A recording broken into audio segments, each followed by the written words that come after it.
ഇംഗ്ലണ്ടിലെ മാഞ്ചസ്റ്റർ. 1928 ഒരു മഞ്ഞുകാലം. മാർഗരറ്റ് എഡ്വേർഡ് എന്ന പേരുള്ള ഒരു 35 വയസ്സുകാരി അവരുടെ രണ്ടാമത്തെ മകനെ പ്രസവിച്ച് 3 ദിവസം പിന്നിടുന്നതേ ഉള്ളൂ. പെട്ടെന്ന് അവർക്കൊരു പനി വരുന്നു. അതൊരു അതിതീവ്ര പനിയായി മാറുന്നു. ശരീരം മുഴുവൻ വിളറി വെളുക്കുന്നു. ബ്രീത്തിങ് സ്പീഡ് കൂടുന്നു. വൈകാതെ അവർ മരണത്തിന് കീഴടങ്ങുന്നു.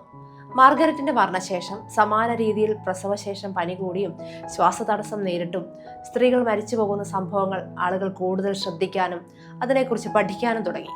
പ്രസവം എടുക്കുന്ന കൈകളിലൂടെയോ ഉപയോഗിക്കുന്ന മറ്റ് സാമഗ്രികളിലൂടെയോ ശരീരത്തിൽ പ്രവേശിക്കുന്ന ബാക്ടീരിയ സൃഷ്ടിക്കുന്ന മാരകമായ അണുബാധയാണ് ഇതിന് കാരണമെന്ന് ഡോക്ടർമാർ വൈകാതെ കണ്ടെത്തി. ആന്റിബയോട്ടിക്കുകളോ കാര്യമായ സ്റ്റെറിലൈസേഷൻ പ്രൊസീജിയേഴ്സോ ഒന്നും ആശുപത്രികളിലില്ല. ആന്റിസെപ്റ്റിക് എന്ന പേരിൽ ഉപയോഗിക്കുന്ന പല ലിക്വിഡുകളും മാരകമായ ത്വക്ക് രോഗങ്ങൾ വരെ സൃഷ്ടിക്കുന്നുണ്ടായിരുന്നു.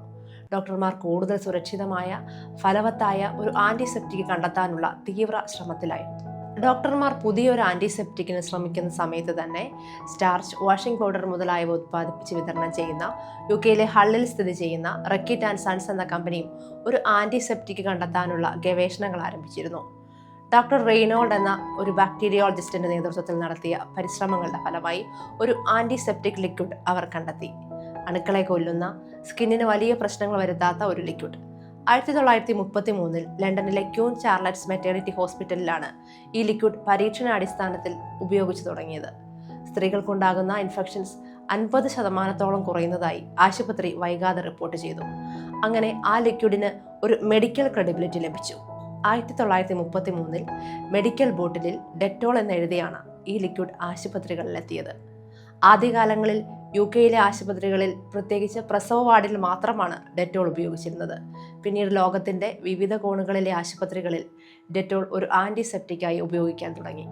20-ാം നൂറ്റാണ്ടായപ്പോഴേക്കും മദർഹുഡ്, ഫാമിലി കെയർ തുടങ്ങിയവയിൽ ഡെറ്റോൾ ഒഴിച്ചുകൂടാനാകാത്ത ഒരു ഘടകം പോലെയായി മാറാൻ ഡെറ്റോളിന്റെ ഇമോഷണൽ പരസ്യ ക്യാമ്പയിനുകൾ സഹായിച്ചു.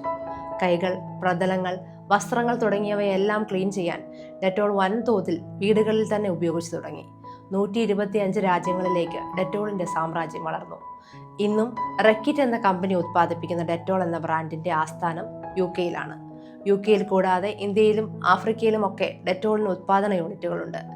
ഡെറ്റോളിന്റെ പരസ്യങ്ങൾ സുരക്ഷയെ സംബന്ധിച്ച് ഓവർ പ്രോമിസിംഗ് ആണ്, പാക്കേജിംഗ് എക്കോ ഫ്രണ്ട്ലി അല്ല തുടങ്ങിയ പ്രശ്നങ്ങളൊക്കെ ഡെറ്റോളിന്റെ ബ്രാൻഡിങ്ങിനെ ഇന്ന് ബാധിക്കുന്നുണ്ട്. 2000-ഓളം ഗവേഷകരും ശാസ്ത്രജ്ഞരും ഒക്കെ ഉൾപ്പെട്ട ഒരു സംഘം ഡെറ്റോളിന്റെ ഉത്പാദന മികവ് വർദ്ധിപ്പിക്കാനും പുതിയ ഉത്പന്നങ്ങൾ വിപണിയിൽ ഇറക്കാനും ആക്ഷേപങ്ങൾ പരിഹരിക്കാനും ഇപ്പോഴും പ്രവർത്തിച്ചുകൊണ്ടിരിക്കുന്നുണ്ട്.